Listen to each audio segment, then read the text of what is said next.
as próprias merendeiras que eu tenho tido contato têm sido estabilizada essa situação da qualidade dos alimentos que têm sido enviados para as escolas, mas a gente continua de olho porque a educação para as nossas crianças vai além só do giz, né, da aula, mas a questão da infraestrutura, a questão da alimentação, todas essas ações são complementares para que as nossas crianças tenham uma educação de qualidade. Um outro assunto que eu queria abordar também, inclusive já foi pauta de conversa nossa aqui, em relação a casas populares. Eu me lembro que o senhor esteve em São Paulo, parece que tinha conseguido algumas casas para Porto Ferreira. Na época não se havia disponibilidade de terrenos. Tem alguma notícia sobre isso? Virão, não virão? Como é que está esse andamento? É uma parte triste da nossa conversa, né? Porque eu, através do meu relacionamento parlamentar com o secretário de Estado da Habitação, Silvio Torres, deputado federal licenciado, conquistei casas populares para Porto Ferreira e a gente tinha tanta esperança em solucionar esse problema para tantos pais de família, tantas famílias que precisam da moradia digna, deixar de pagar o aluguel e pagar a prestação da sua casa própria. Só que, para isso, a Prefeitura precisava fazer um convênio com a CDHU. Um convênio onde a Prefeitura disponibilizasse a área e a CDHU viesse com a construção, com a infraestrutura. E, segundo informações do diretor de desenvolvimento e do prefeito municipal, Porto Ferreira não tem áreas viáveis para a construção de moradias populares.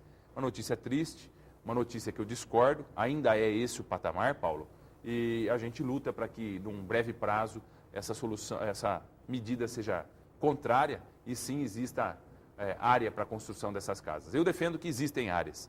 O que não existe é vontade política para efetivamente galgar essa conquista. Mas vamos aguardar, eu acho que esse é um ano meio tumultuado, devido ao pleito eleitoral, mas quem sabe em um breve prazo nós tenhamos notícias positivas sobre a questão de construção de moradias populares em Porto Ferreira.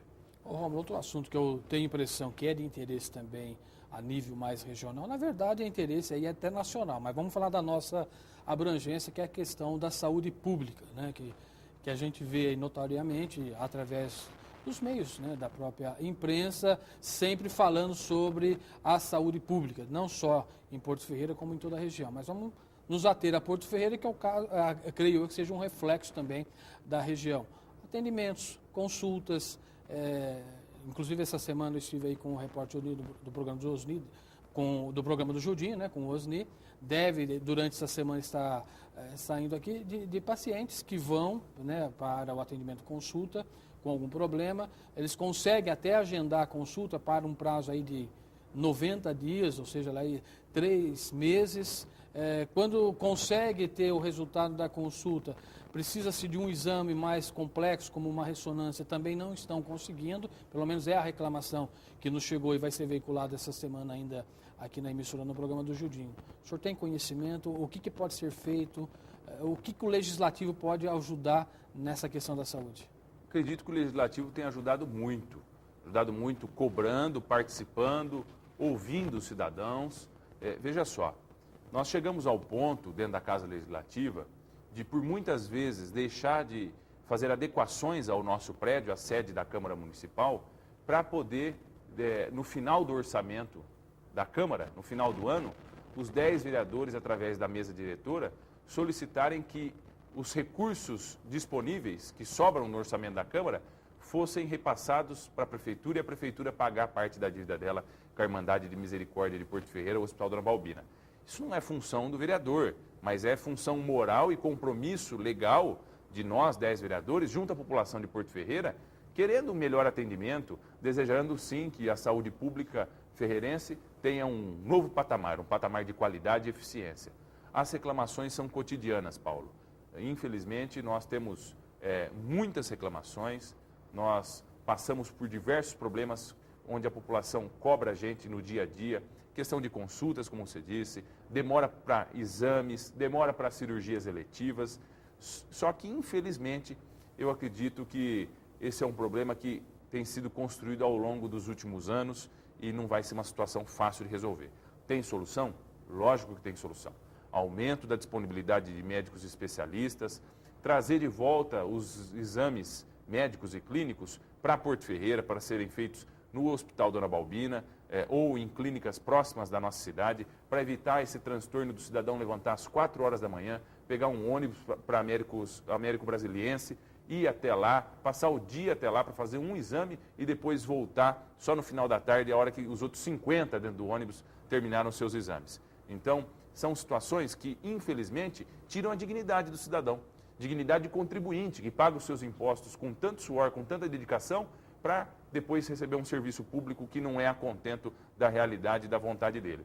E agora eu quero fazer um agradecimento a você e à TV Mix, de uma forma geral, ao programa do Gildinho, que há tanto tempo tem batido na questão da saúde pública em Porto Ferreira, dando ouvidos e fazendo a publicidade de tantas notícias, colaborando com os nossos cidadãos que têm problemas nessa área, e eu tenho visto melhorias conforme a cobrança da mídia. Por isso esse é o papel importante da imprensa, né?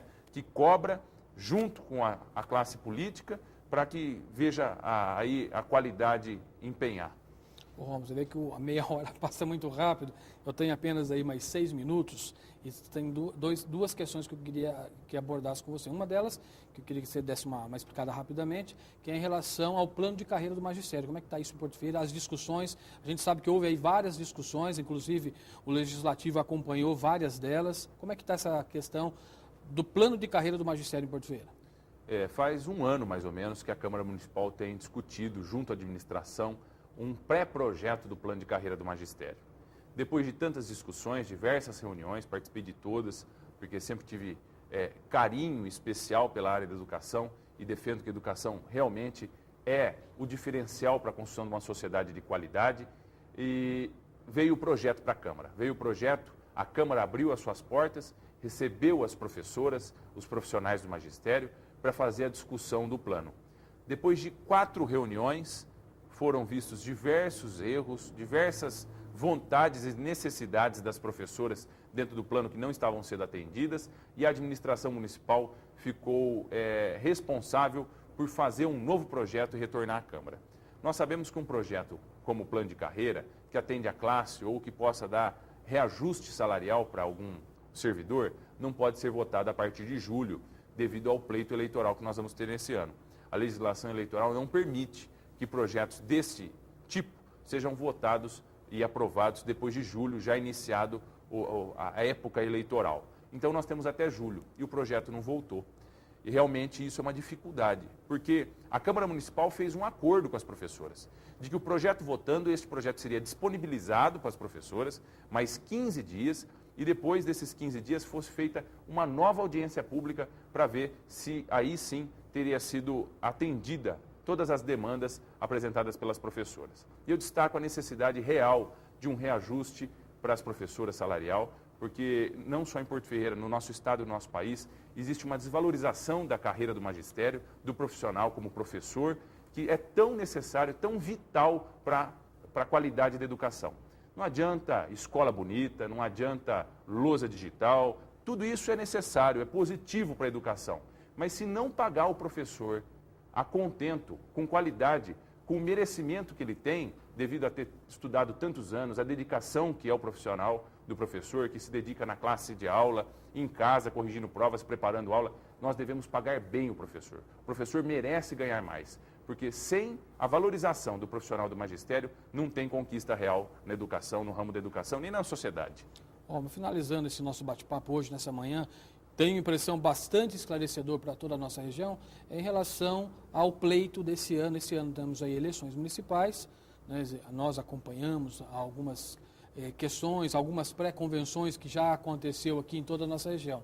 Há 2 semanas, se não me falha a memória, aconteceu na cidade de Pirassununga uma reunião aí com o líder do PSD aqui no estado de São Paulo, né, o deputado Guilherme Campos, que esteve na cidade de Pirassununga, e ali algumas lideranças, né, de Porto Ferreira, de Pirassununga, de Leme, inclusive na oportunidade foi até manifestado a vontade do partido de ter alguns candidatos, o próprio Gildinho foi cogitado ali como vice-prefeito em Leme, o Natal Furlan, que foi, né, presidente do Legislativo em Pirassununga, é a vereadora ali na cidade também, como um pré-candidato a candidato a prefeito. Porto Ferreira, o senhor estava como líder do PSD. Como é que foi a conversa? Existe essa vontade do PSD também ter candidato em Porto Ferreira?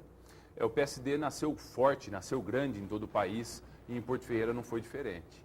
E o partido, de forma estadual e nacional, demonstra total apoio de que Porto Ferreira possua uma pré-candidatura, uma candidatura ao executivo, a prefeito própria, através do meu nome. Eu tive o respaldo dos membros do diretório municipal, já fiz uma manifestação na outra oportunidade que estive aqui na audiência pública e hoje eu ainda continuo e sou pré-candidato a prefeito em Porto Ferreira pelo PSD. Estamos conversando com demais partidos para angariar apoio, mas o principal, o PSD entra na eleição em Porto Ferreira através de uma pré-candidatura a prefeito, através das pré-candidaturas ao Legislativo, a vereador, para oferecer um projeto de qualidade a Porto Ferreira. Então, o PSD quer marcar sua presença na eleição para tentar fazer diferente, fazer um diferencial, para que a população tenha a oportunidade de cobrar serviços públicos de qualidade, com eficiência e uma administração, uma gestão, quem sabe, se for viável, mais humana, mais próxima ao cidadão. Hoje eu diria, e principalmente após o pronunciamento do líder do PSD no Congresso Nacional, o deputado federal Guilherme Campos, de Campinas,